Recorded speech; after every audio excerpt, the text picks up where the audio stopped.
Tay gamiton nga motor. Darang tagiya mga bay si Kent. So shout out. So yang ipa-testing sa tuwa yung motor mga bay bagong kuha. So let's go. So first ride nato ni mga bay sa Inmax. So grabe ka powerful, naka-record ba? So naka-record. So ito taron og Shell. Oh grabe ninduta sakyan kintoy. Mo? Grabe. Dahil mong tiil mga bayo, tanawa ra gado. Matulid-tulid nimo pwede tani matulog. Kapi-kapi. Pwede kayo no? Kento? Oh? Oh, so, grabe ka choy. Grabe ka nindot. Dinani say hazard Kent, diba? Nasa hazard dara. Kini? Ah, dara. So naka-hazard ta padaplin ta kay murag naay kuan. Naay rescue. Basig kasabaan ta ba? So i-close atong visor mga bay. So naka-hazard ta karon. So kabalo mo mga bay kaning hazard, dili gini siya necessary nga gamiton gini mo, ginani-anay lang motor-motor lang nga. Kita magmotor ka ng emergency gini sa gamiton mga bay. So dili na nato siya gamiton mga bay ha kay malibog pud ang mga musunod sa tuwa. So first break in hinahinay sa gyud ang dagan mo pa nitong limit 53 maabot ag 60. So dili gid sa ingon nga necessary na to idot-duot mga bay kay ato siyang ipaabot sa reading period nga magabot sa 500 kilometers nga dagan ayan ni siya i-chinsuil ayan pa nato ni siya iwad-wad. So grabe oh. Mura ra kag naglingkod og bangko mga bay nya naipom nga bangko bitaw kay wala say bisag vibrate mga bay dili nimo ma-feel ang vibrate gyud basta mga high-end nga motor mga bay. Inaana gid siguro ng mga high-end nga motor. So dili gid nato ma-feel ang vibration gyud. So grabe.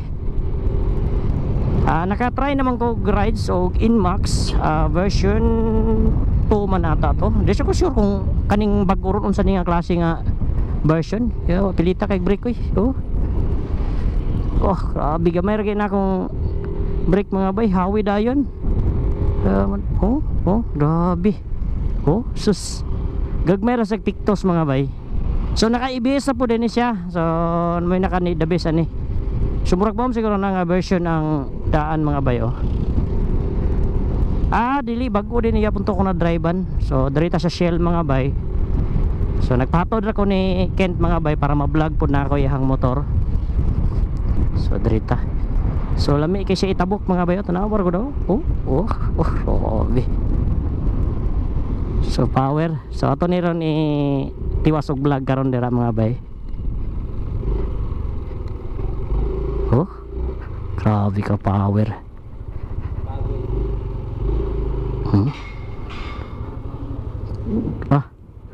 Grabe ka nindot. Oh.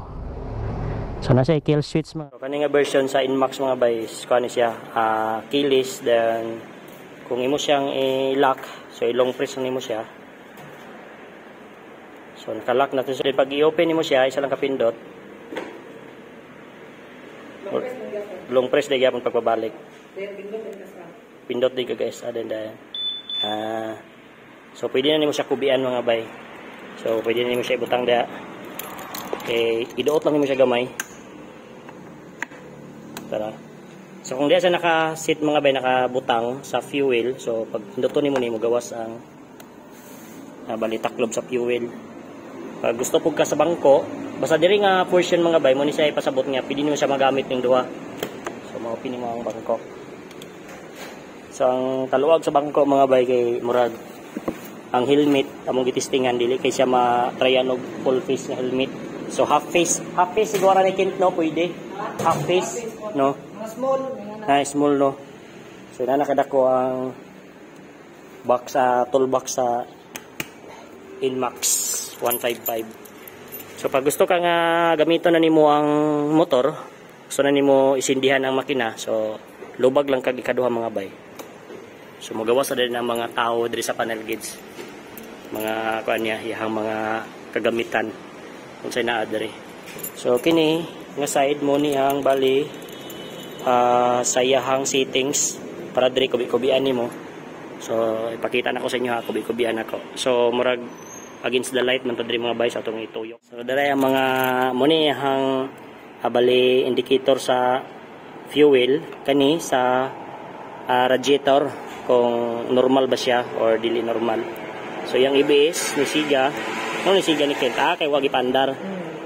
So yung oras dayon ihang speedometer, ihang odometer, then diri ka magkubi-kubi sa ihang settings mga bayo. So makita nimo ang average sa trip A ba ni? Trip 1. So trip 1 ang term sa mga inani mga bay. Trip 2 aduha pa gid siya classic ba na bagay siya trip 2. Dayon ihang battery battery bali sulod si mong battery mga bay kung buhi pa ba siya or patay na ba. Nasa monitor. Dayon unsa man ning TCS on. Wala ta kabalo ni mga sa mga term ni sa Yamaha. So oil, so na monitor sa oil. B-belt, so kung imong B-belt murag medyo daot na, so alarm siguro sa Kent no. So normal. So mo man siguro ni mga bay din ang yung signal light na diri nga side.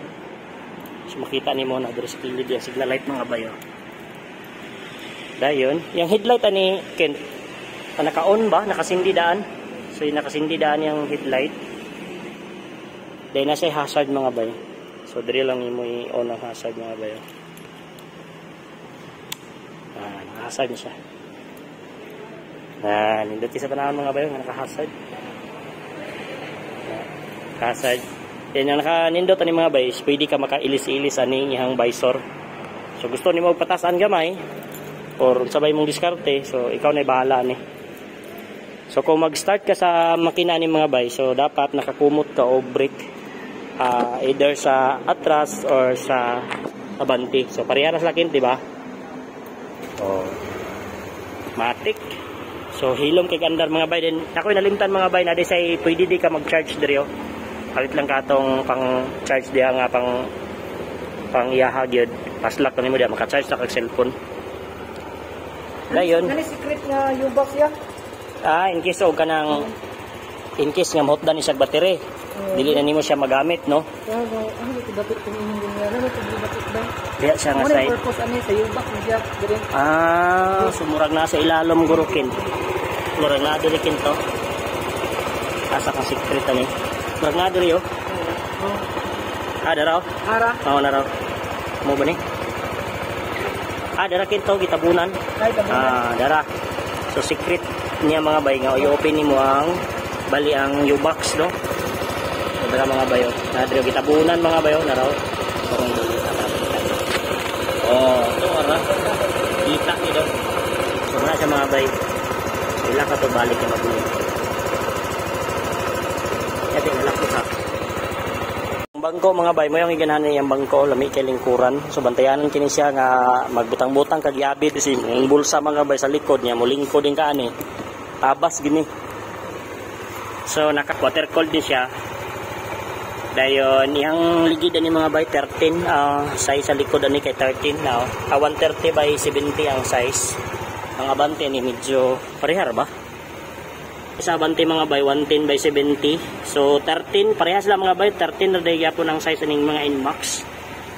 So naka ABS, may nakanindot dual yung ABS mga bay atras abante. So nakanabits, nakanindot ani kay disc brake sa tanan. So dili siya sakit sa kamot, dili na siya hawin nimo pag brake ana mo gamay mga bay hawid na gid siya dito.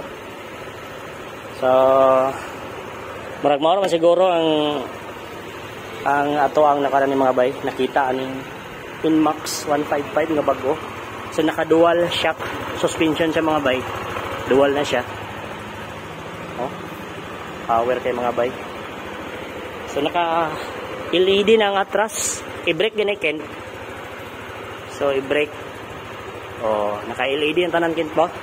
So nakanindot niya kay guwapo kay curve yung sampot mga bayo. Mo din ang latest version na ya pinito kung natasuwayan mga bay. Pero wala to na kompleto gitali sa tanan. Then kung mag-atras ka ay kung musakay ka sa atras mo ni mong tamakan. So chuy kay ang pilo-pilo mga bayo. Piti-piti tirada. So wala naman siguro nalimtan naning motora mga bay. So salamat kay Kent sa test drive sa iyang motor. So napaday isa mo nalimtan mga bay. Kini pwede nimo siya apps ni siya nga pwede nimo siya i-download sa imong cellphone para makakunik ka. Ma-monitor nimo nimong motor bisag wala naka-on. So makakunik lang ka ni. So amo to sa pasabotan ning blow core nila mga bay sa Yamaha ni nga mga kuan style. So apil yang headlight naka LED na pud ni. Hi daw Kent. Sa ubos yang high Kent ba? Ninduta tanaw na muduha man. Samanta din og makabutang ni og kanang mini driving light. Power na din kay niyo. So, mura na mga bay, nga humashare ning Inmax. So, atik-atik rin ito ang review. Pwede kita master ning review mga bay. So, Thank you. Okay kaya. Guys, subscribe mo na. Let's go.